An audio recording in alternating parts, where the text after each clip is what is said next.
আসসালামু আলাইকুম ফ্রেন্ডস, তোমরা জানতে চেয়েছিলে লঞ্চের কেবিনগুলো কেমন হয়। তো আমি আজকে তোমাদের দেখাবো কেবিনগুলো কেমন হয়। যেহেতু আমি রবিবারে ঢাকা থেকে ব্যাক করেছি চরফ্যাশনে, তো আমরা কেবিন নিয়ে এসেছিলাম। এখানে কেবিনের ভিতরে একটা ফ্রিজ ছিল, পাশে ছোট্ট টেবিল, সোফা, টিভি, একটা ওয়াশরুম ছিল।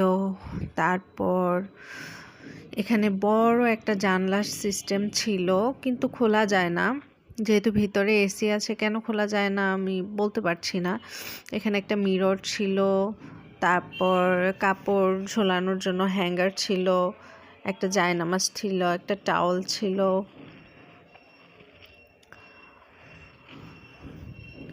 তারপরে হচ্ছে একটা কিং সাইজের বেড ছিল।